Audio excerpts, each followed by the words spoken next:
আসসালামু আলাইকুম গাইস, শুভ সকাল। আমি এখন আছি আমাদের কিশোরগঞ্জ জেলা পাকুন্দিয়া থানা মণিকান্দা বাজার এবং একটি গ্রামে। এখানে বিভিন্ন ধরনের সবজি ফলানো হয়, উৎপাদন করা হয়, চাষ করা হয়, যেরকম আলু, পেঁয়াজ, রসুন, বড়ি, বেগুন, লাল শাক, মানে যত ধরনের সবজি আছে এখানে ফলানো হয়। এখান থেকে রাত্রে গাড়ি আসে, সংগ্রহ করে রাখেন, রাত্রে গাড়ি আসে এবং রাত্রি নিয়ে যান, ঢাকা নিয়ে যান। ঢাকা থেকে আবার কুমিল্লা, রাজশাহী, সিলেট, রংপুর, বরিশাল বিভিন্ন জায়গায় নিয়ে যায়। সবজিগুলো সারা বাংলাদেশ ছড়িয়ে পড়ে। আমি এখন এই জায়গাতেই আছি, এখন কিছু সবজি দেখাবো, গাছের ততরা সবজি দেখাবো, পাশে থাকেন।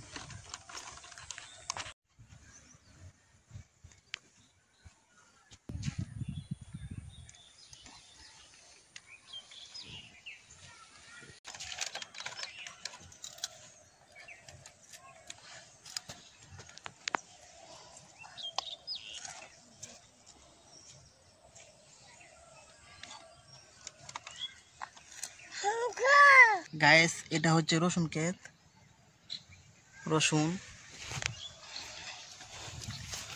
রসুন দেখেন। আর এটা হচ্ছে আলু ক্ষেত, এটা। আবার সাথে আছে পেঁয়াজ ক্ষেত, এই দেখেন পেঁয়াজ ক্ষেত। পেঁয়াজের দাম এবারে হয়তো কমবে। আবার সাথে আছে মূলা ক্ষেত, গাইস দেখেন, এই হচ্ছে মূলা ক্ষেত, দেখছেন গাইস। মানে সব ধরনের সবজি এখানে ফলানো হয়, আমি দেখাবো গাইস। এটা হচ্ছে লাল শাক, এই পেঁয়াজ ক্ষেত,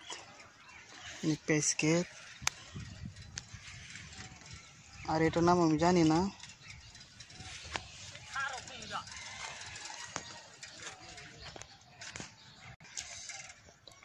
গাইস দেখেন, তত্তরা, একেবারে তত্তরা, এখানে কোনো ভেজাল নাই। লাল শাক দেখছেন গাইস, খুবই সুন্দর। ধন্যবাদ সবাইকে, পুরো ভিডিও দেখার জন্য ধন্যবাদ। সবাই ভালো থাকবেন, সুস্থ থাকবেন। আল্লাহ হাফেজ।